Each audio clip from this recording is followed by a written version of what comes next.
예, 어느덧 12월의 정립날이 되었습니다.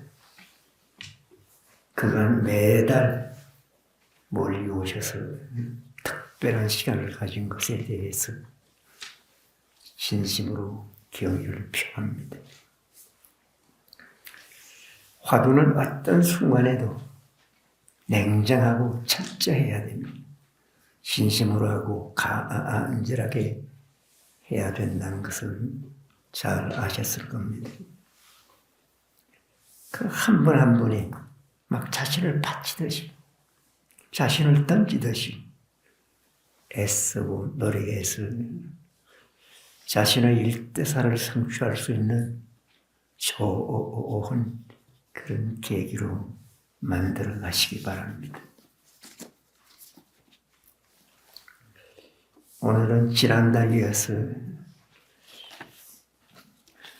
고봉화상의 선유 발문과 행장을 법문해 드리겠습니다.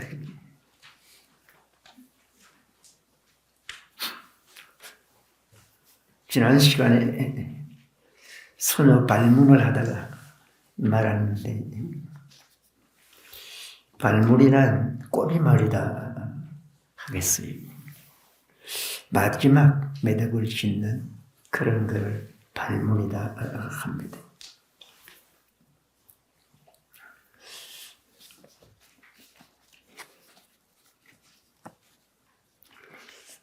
그 지난 시간 발문에 고봉화상께서 설하신 것이 구름과 같고 비와 같이 많거늘 했습니다.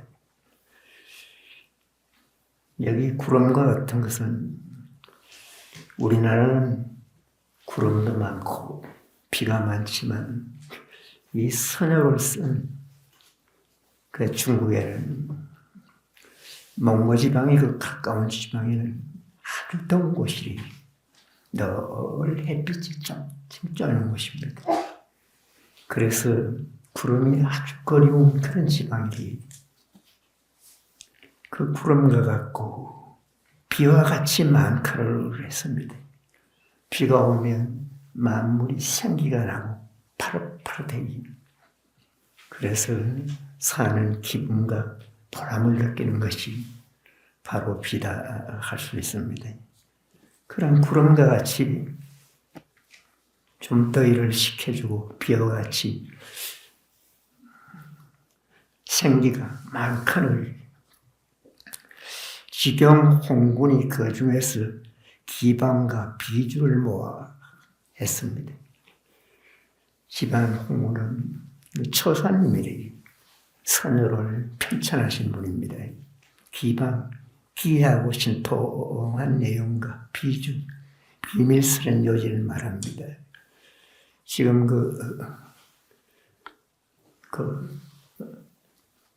나누어드린 준비한 글에는 여기 빠졌습니다. 아주 그 수많은 그런 그 법문들 중에서 중요한 것을 모아 선유라 이름했다고 했습니다.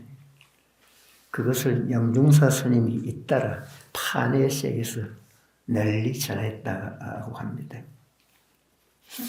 이것은 거물을 들어 드리출을 얻고 가옷을 죽여들어서 깃을 드는 것과 같다 했습니다. 즉 중생교를 위해서 노력하고 애쓴 그런 결과다. 고기 잡는 데 비유했는데 고기 잡는 것은 중생교화를 비유해서 하신 말씀입니다. 그리하여 도를 배우는 이들로 하여금 법의 중요함으로써 도체의 전무를 알게 하였으니 그 후학들을 깨우치고 인도하는 마음이 돈독하다고 할만하다고 그렇게 칭찬을 아끼지 않으셨습니다. 유인물 이제 보십시오. 한번 읽겠습니다. 도를 배우는 이들이 여기에서 과연 잘 흡족하게 구하며 꾸준히 참고하여 나아간다면 환연히 얼음 풀리듯 하고 연히 이치가 풀릴 것이다. 공부하는 차례와 정진해 나아가는 지조와 방법에 대해서는 노사께서 이미 하나도 남김없이 말씀해 주신 것이 모두가 이 책에 있건만 다만 도를 배우는 이들의 능히 맹렬하게 알아차리지 못할까 염려될 뿐이다 했습니다.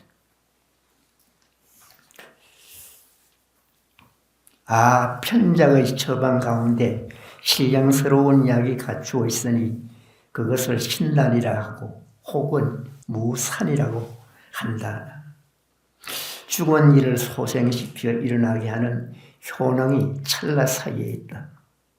안목을 갖추니가 정신을 가다듬고 심력을 다하여 부지런히 구하면 얻지 못할 것이 없을 것이다 했습니다.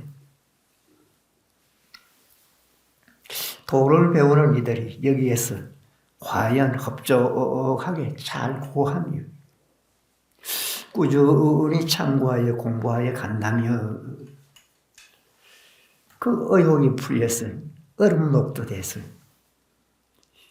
기분이 좋게 이치가 잘 풀릴 것이다. 그렇게 말씀하셨습니다.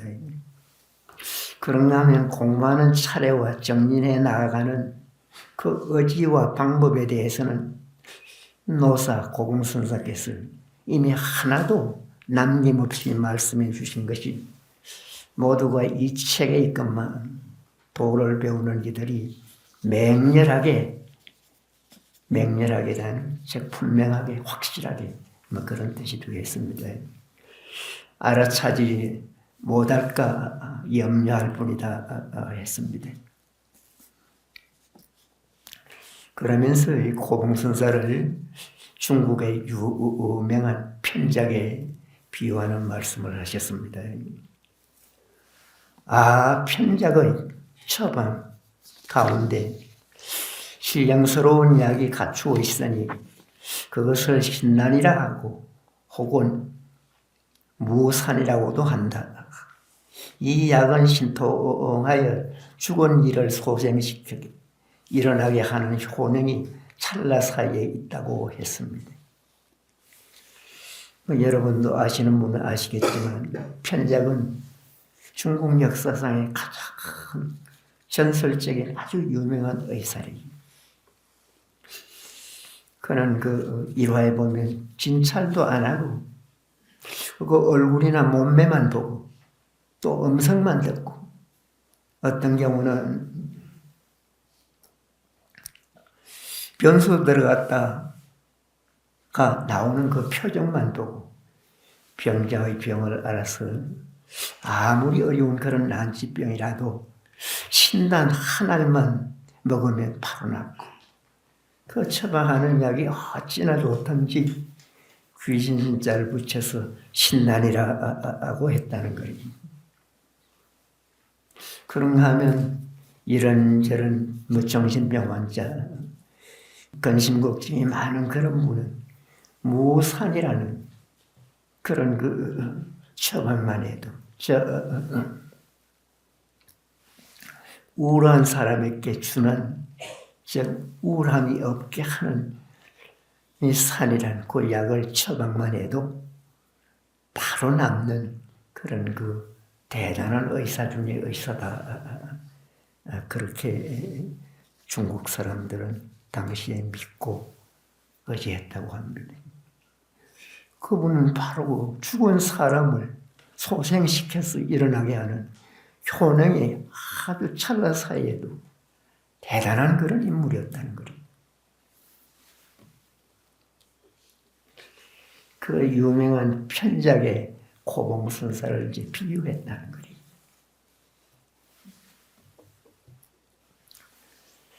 안목을 갖춘 이가 이 정성을 가다듬고 심력을 다해서 부지런히 구하면 얻지 못할 것이 없을 것이다 했습니다. 그 눈을 갖춘 이가 정신을 가다듬고 정신력을 다해서 부지런히 구하면 얻지 못할 것이 없을 것이다 했습니다. 또 본문입니다.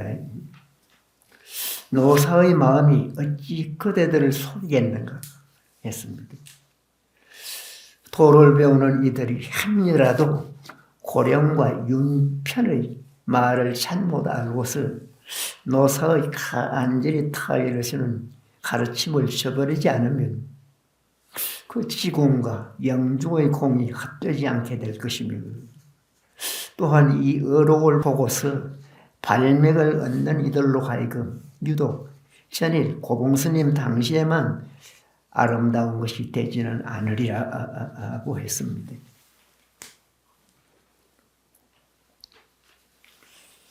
그 노사란 고봉스님을 말합니다. 고봉선사의 말씀이 어찌 그대들 여러분을 속이겠습니까? 했습니다. 자신만만한 그런 표현이겠죠.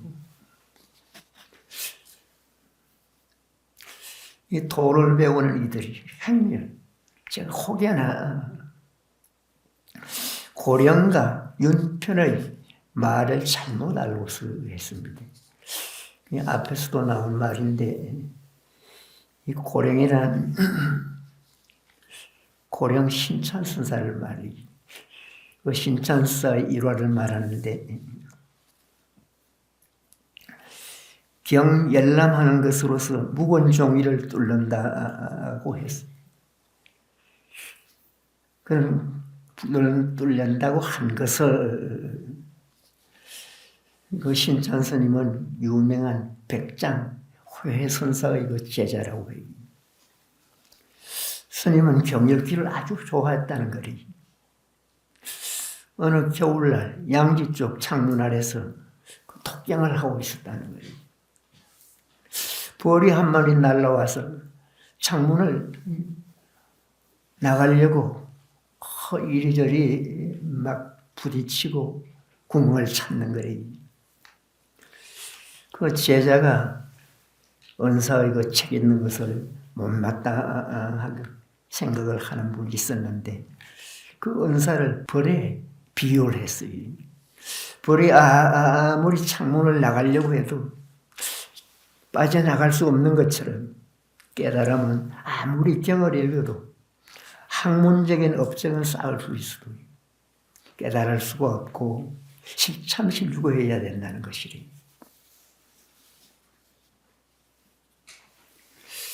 그 경을 열람하는 것은 벌이 묵은 종이, 즉 창고지를 뚫으려고 하는 것과 같다는 것입니다. 요즘은 뭐 지식사회라 웬만한 사람은 학위도 몇 가지를 가지는 분도 있다고 합니다. 우리 그 신도님 중에서도 뭐 스님들은 물론이고 금강경이나 법화경을 아주 달달달달 외우듯이 하는 분도 있습니다. 어떤 분은 방대한 그 화엄경도 중요한 부분을 외우는 분도 있다고 합니다. 경을 그 열람하는 것은 벌이 묵은 종이, 즉 창호지를 뚫으려고 하는 것과 같다는 것이래. 그 뒤에 신차는 제자가 비웃는 것을 알고 제 경전을 버리고 참선을 합니다. 내가 이놈을 반드시 타파에서 야단을 쳐야 되겠다. 그런 큰 결심을 하고 참 아주 애쓰고 했었다는 거리. 그래서 대도인이 됩니다. 처음에는 상자가 비웃는 것을 아주 못마땅하게 기분 나쁘게 생각했는 거리. 깨닫고 보니까 상자가 그렇게 고마울 수가 없어요. 그래서 극찬했다는 그런 그 이야기도 있습니다. 그 운편은 책 읽는 곳으로 찌꺼기를 맛본다. 책은 아무리 읽어도 찌꺼기를 맛보는 것과 같다고 한 거래. 이 운편은 제나라 사람으로서 수레를 만드는 사람인데 그 수레공이라도 아주 참 대단한 분은 이런 그 깊은 말씀을 하셨습니다. 책은 아무리 읽어도 찌꺼기를 맛보는 것과 같다. 즉 돈은 진실로 언어와 문자로 구할 수 있는 것이 아니기 때문이라는 것이. 책을 많이 보고 일생을 식 속에 파묻혀 살던 사람은 바로 보고 바로 느껴서 허송세월을 안 할 수 있도록 하는 것이 지혜다 하겠습니다. 그래서 특히 요즘 세속에서는 책에 대한 관심이 많은데 참선하시는 분은 적당하고 알맞게 책을 보고 공부해야 이 공부를 참으로 잘하실 수 있다. 그런 생각을 내치지 마시기 바랍니다.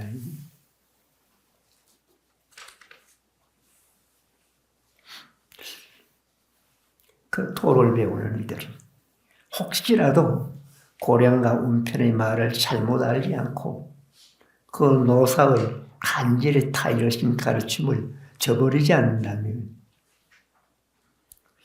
즉 지공, 선요를 편집한 지공과 영주 스님의 즉 출판해서 배포한 그 영주 스님의 공이 헛되지 않을 것이다 했습니다.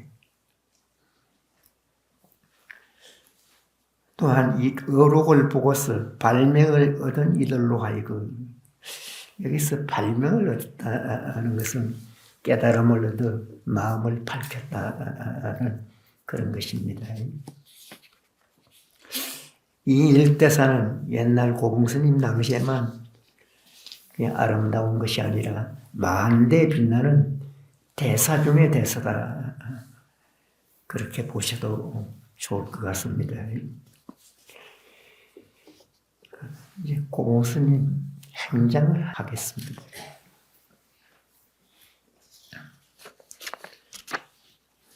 행장이란 그 행동이나 몸가짐을 말하는데 여기서는 선사가 입적한 뒤에 평생의 행적을 정리한 적은거리다 하겠습니다.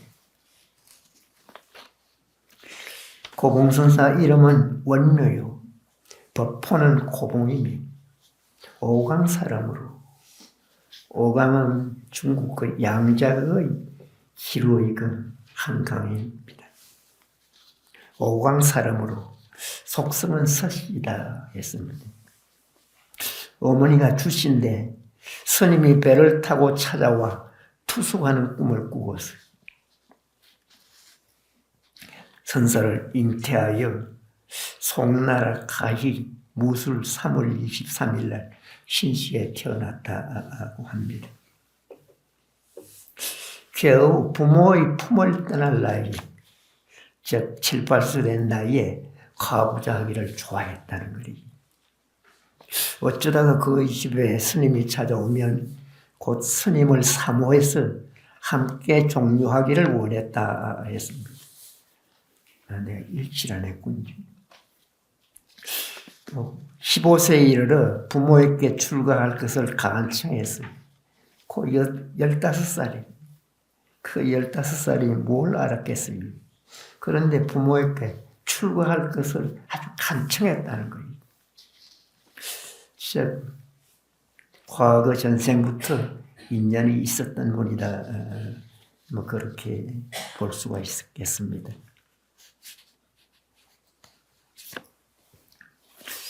가화 미린사 법주스님에게 귀해서 은사로 삼고 16세에 삭발하여 17세에 구족계를 받아 즉 비구계를 받아 18세에는 천태교에서 공부를 익히다가 2년 뒤에 20세에 옷을 바꿔 입고 선종사찰에서는 이제 공부를 하기 시작했는 거예요. 이 정자사에 3년 시한을 정하고 참선에 들어갔는데 어느 날 부형이 선사를 찾아왔으나 어연하게 돌아보지도 않았다고 합니다. 3년 사한을 정하고 3년간 기한을 정해서 죽음을 무릅쓰고 막 죽을 각오로 제 목숨을 걸고 꼭 3년 결사를 했답니다. 그 젊을 때부터 출가한 직후부터 이럴 정도로 막 자신을 수행에 던지고 막 바쳤다고 합니다.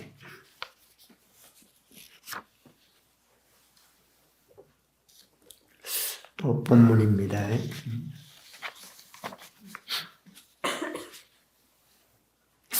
22세 단교 묘존 선사에게 가르침을 청하자. 그 단교 묘존 선사께서 태어날 때는 어디에서 오고 죽음은 어디로 가는가? 생종하철의 사양하처가 아주 유명한 화두지요. 화두를 참고하도록 했다는 거리. 그 이야기를 듣자 자리에 눕지 않고 음식 맛과 몸을 마주 잊었으니 호흡 변소에 갈 적에 중단 차림만 하고 나가기도 하고 호흡 괴짝을 열어놓고서 자물쇠를 잠그는 조차도 있고 떠나가기도 했다는 거리.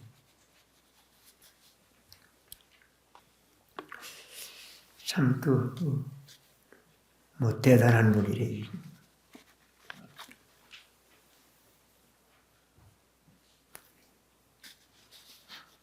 그 화두를 받자마자 이내 막 화두에 빠졌는 거예요. 그래서 자리에서 눕지도 않고 좌ang좌불을 했다는 겁니다. 그 화두에 어찌나 빠졌든지 음식 맛과 음식이 맛이 있는지 없는지 배가 고픈지 그것도 느끼지 못하고 공부했는 거예요. 그래서 자기 몸뚱아리조차도 잊었다. 심지어 몸뚱아리가 있는지 없는지 조차도 있고 오직 화두에 빠졌다는 거리. 그래서 오직 화두만 하다가 이제 변소에 갈 적이 나갈 때는 고도 차림을 분명히 하고 나가야 하는데 속옷 차림만 하고 나가기도 했다는 거리. 그런가 하면 자기 이제 소지품을 넣어놓는 함이 있는데 자물쇠를 잠그지도 않고 그냥 떠나기도 하고. 즉 어정이 크게 나면 이럴 정도가 되면 완전히 어정에 빠지면 이제 생활하기가 좀 어려울 정도로 밥을 시간을 모르는 것은 물론이고 그냥 예사롭게 이래저래 살면서 오직 화두에 빠지는 그런 이제 시절을 고봉 선사는 이내에 느꼈다고 합니다. 우리나라도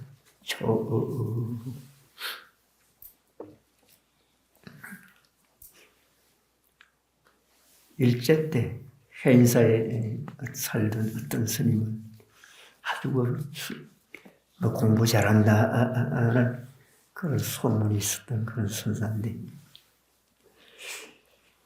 해인사 그 선열당 그때도 상당히 컸다고 해요. 그때 100여 명이 선열당에 살았다고 해요. 그런데 100여 명이 사는데 그 한 스님은 참 열심히 하는 분이 있었답니다. 한철을 금방에서 거의 나가지도 않고 정진 그 빠지게 그게 쓴 스님인데 해제가 임박해서 불과 며칠 전에 그 스님이 앉는 자리에서 조금 떨어진 곳에 앉은 그 스님이 어디 갔다가 들어오니까 가서 보고 납축제를 하면서 스님 오셨어요 하더라는 거예요. 한철 같이 살면서도 모르고 화두에 빠져서 살았는 거지. 화두가 참으로 잘 되면 그런 경우는 간혹 봅니다. 그래서 옛날 어른들은 선방 수자라면 전문적으로 참선하는 그런 스님들이라면 혹 깨치지는 못하더라도 이런 정도 삼매는 들어야 선방에서 밥 먹을 자격이 있다.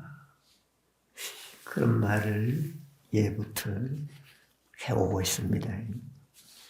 요새는 드문현상인데 어쨌든 잘 아시는 분은 그렇게 생활도 있고 주변도 거의 생각도 못하고 오직 화두에 막 어쩌면 미친 사람 비슷하게 그렇게 애쓰는 그런 분도 있습니다. 그런 선정에는 좀 될 수 있어야 선방 밥값을 한다. 그런 말을 합니다.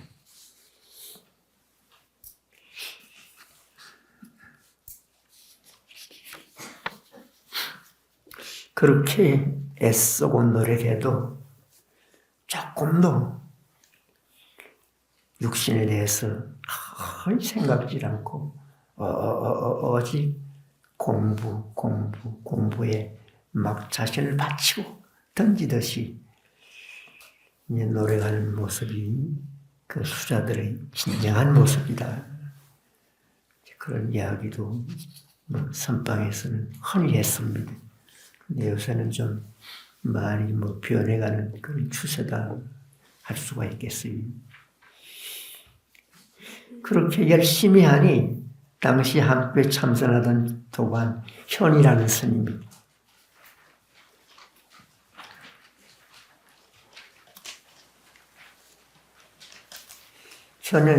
현 스님은 계열이 나의 일을 잘하지 못할 바에야 그를 성불하도록 도와주는 것만 같겠는가 말하면서 아침 저녁으로 그를 보호하되 오직 삼가이 대했다. 아이 정성스럽게 큰 스님 대하듯이 모시듯이 시봉을 잘했다고 합니다. 본문입니다. 당시 스람 험선사가 북간탑에 주석하였는데 이에 헌연히 향을 가지고 그를 찾아 묻자마자 그는 몽둥이로 쳐서 내쫓아버리고 문을 닫아버렸다. 다시 찾아가서 비로소 칭련하셨을 때 묻자 화두를 참고하라 하여 헛되이 보내는 날이 없이 정진하였는데 그 조음선사가 문득 무엇이 너의 송장을 끌고 왔는가? 라고 묻습니다. 그 물음이 채 끝나기도 전에 몽둥이로 막 쳐는 거리. 이와 같이 하기를 몇 번이나 했는지 알 수는 없으나 가르침을 받으려는 선사의 마음은 더욱 견고하였다고 합니다. 그 당시에 은사인 그 유명한 서람 조음선사가 북간탑에 주석하셨는데 그 절이 상당히 컸던가 봐요. 이제 그 탑이 많은 그런 그 탑사가 있었는가 봐요. 주석하셨는데 위에 가서 한 번도 점검을 받지 않으니 어떤 도반이 말하더라는 거예요. 서람 스님은 스님이 자주 내 말을 하는데 그 큰 스님께서 자주 너의 말을 하는데 왜 찾지 않느냐 하더라는 거예요. 그렇지 않아도 그 가서 이야기도 듣고 싶고 점검을 받고 싶었는데 그 감히 갈 수가 없었는 거래. 이 이야기를 듣고는 막 호련히 참 향을 하나 준비해서 찾아가서 묻는 거래. 그랬더니 스람 스님은, 그 원사 스님은 몽둥이로 쳐서 내쫓아버리고 문을 닫아버리더라는 거예요. 근데 그냥 몽둥이로 쳐서 내쫓아버렸다. 이제 그렇게 하면 이해하면 오해하기가 쉬운데 이 말은 스람 큰 스님이 고봉순자를, 그 고봉스님을 몽둥이로 쳐주면서 몽둥이로 치는 그 자체가 법을 보여주는 거를. 그러면서 한마디 일러라. 네 공부를 내놔라. 하는 말인데 그걸 알아들을 줄 몰랐는 거리. 아무 말도 즉 대답도 못하니 내쫓아버리고 문을 막 확 닫아버리는 거리. 이 법은 아주 특별하고 묘해서 뭐 주장자를 이래 든다든가 또 이렇게 주장다고 막 때린다든가 어떻게 보면 때리는 것이 즉 경책한다든가 그렇게 법을 보여주고 법을 씁니다. 그 법을 바로 보고 바로 알아야 돼. 그런데 보통은 그렇게 보지도 못하고 알지도 못하고 그래서 몽둥이로 쓰는 것처럼 오해하는 수가 허다 있습니다. 그래 몽둥이로 법을 보여줘도 아무 대답도 못하는 그야말로 멍청이라. 그래서 상대도 않고 막 쫓아버리더라는 거지.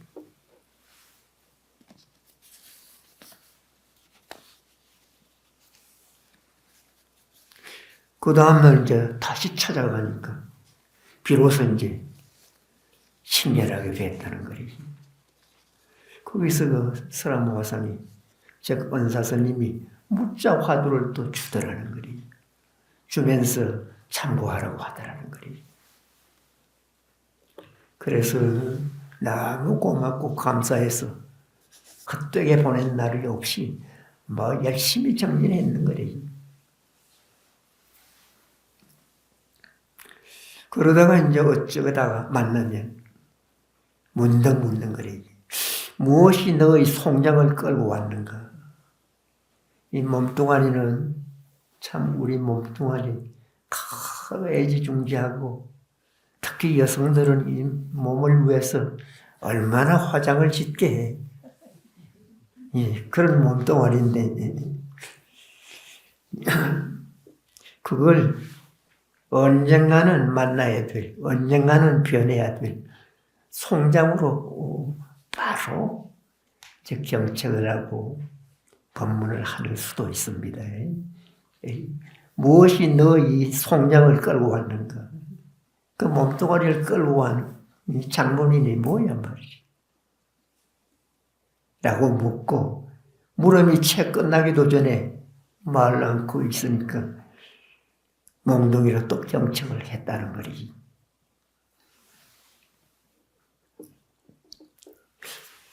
참 몽둥이는 바로 계속 이 분심을 일으켜주면서 분한 마음, 말 들을 수도 없고 볼 수도 없으니까 야단만 치지. 그 화날만 하거든요. 죽자사조해도 두들겨 맞기만 하니까 그 괴로운 거래. 그 일부러 그 분심을 일으켜주는 거래.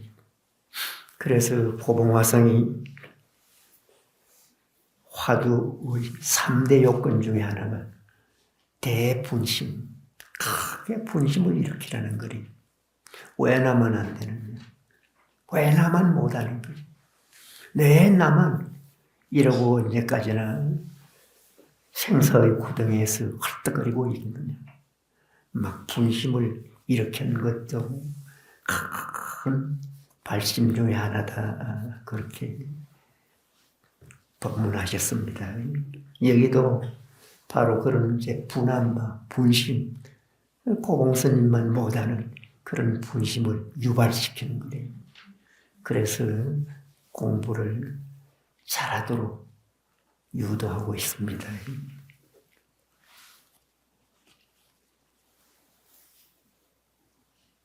즉 계속 참법문을 막 하는 거리. 보통 사람은 보통 공부일이라면 한 주차례 당하면 포기하고 안 갔을 거래. 한 번만 맞아도 이 근처도 안 가려고 하는 분도 있어요. 그러나 고봉스님의 마음은 뭐 아주 철석 같았어요. 아주 대단해요. 그렇게 하기를 뭐 몇 번이나 하는지 매일 가서도 맞고 또 맞아도 올라가고 올라가서 가르침을 받고 그렇게 노력을 했다는 거지. 그렇게 안 되는 것 같지만 애쓰고 맞고 맞아서 매일 올라갈 때마다 점진적으로 제일 열리는 거래. 그래서 훗날 큰 깨달음을 얻게 됩니다.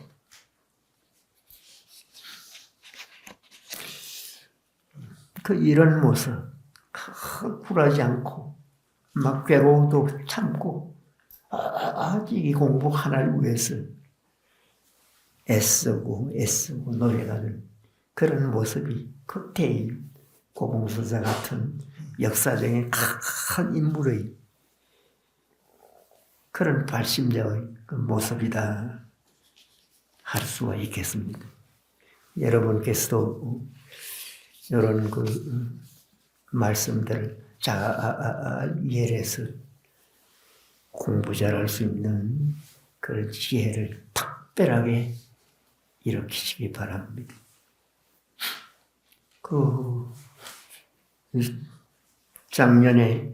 재작년까지 설한 서장을 쓴 대스님, 한참 공부하려고 막 스승을 찾아서 오르낼 때 하루에 3번씩 올라갔다는 거예요. 올라갈 때마다 두들겨 맞고 내려오는 거예요.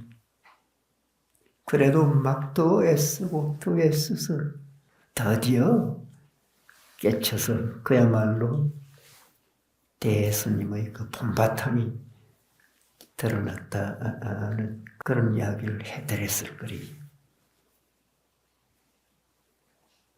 이 발심자라면 진정으로 이 공부를 해야 되겠다. 이 공부뿐이다. 오직 이것뿐이다. 그런 생각을 하는 분은 이런 대단한 그런 마음을 가질 줄도 알아야 합니다.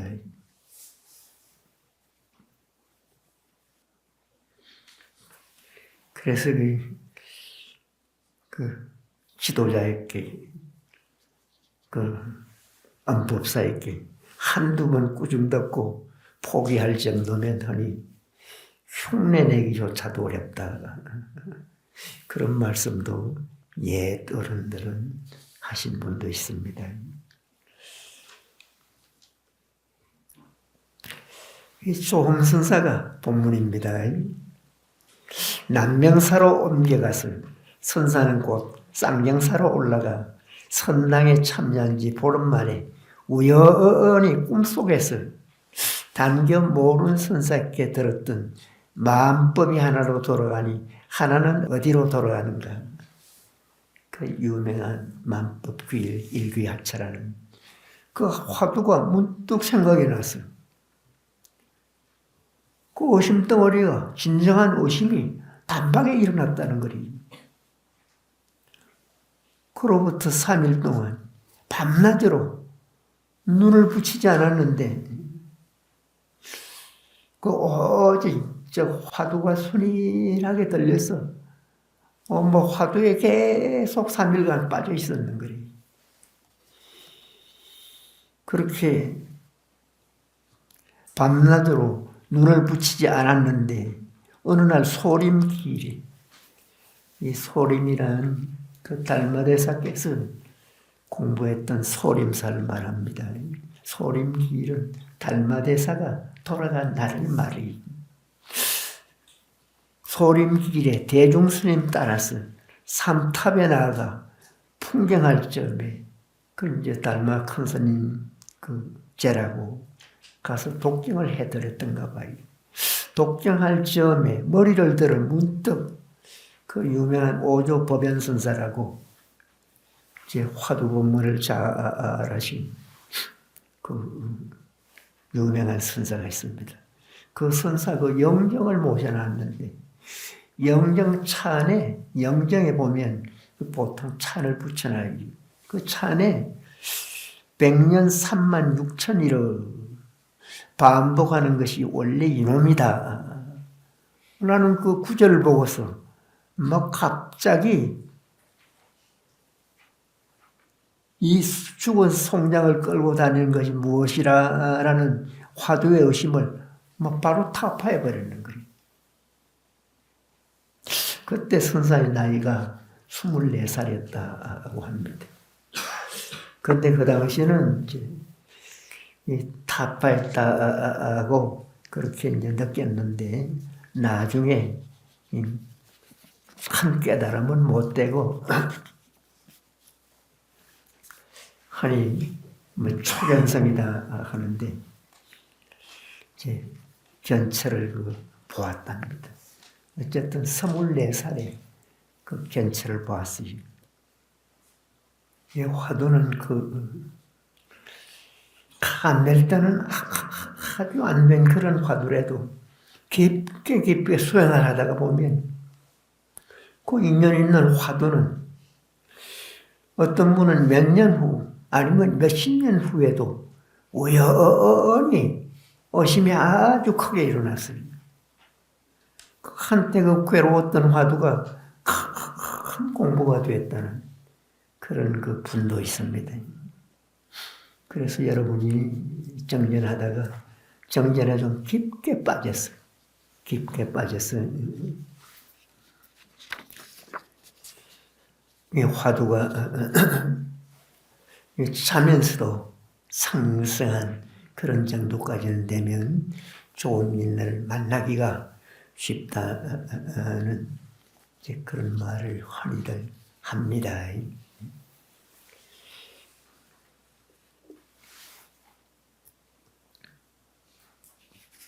어쨌든 이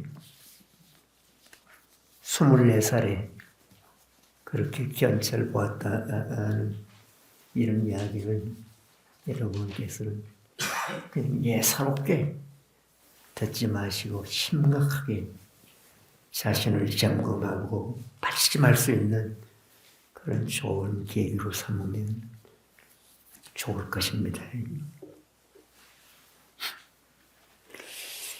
그리고 또 본문입니다. 그 여름 결제가 끝난 뒤 남명사로 갔는데 그 조음선사는 그를 보자마자 곧 묻더라는 거리. 무엇이 너의 송장을 끌고 이곳에 왔느냐? 옛날에 당신이 주었던 그 화두를 꺼내면서 막 엇박지르는 거리. 선사는 그 말이 끝나자마자 억하고 막 그 대답을 하를 했는 거리. 저 괌으로 그 대답을 했는 거리. 그러니까 그 조음선사가 이놈 봐라 하면서 몽둥이를 집어들었는 거리. 선사는 그때는 몽둥이를 얼른 잡고 말합니다. 오늘은 저를 때리지 못할 것입니다. 이 고얀 놈이죠. 조음선사가 말합니다. 무엇 때문에 때리지 못한단 말이냐 하자 선사는 소매를 떨치고 나가는 거리.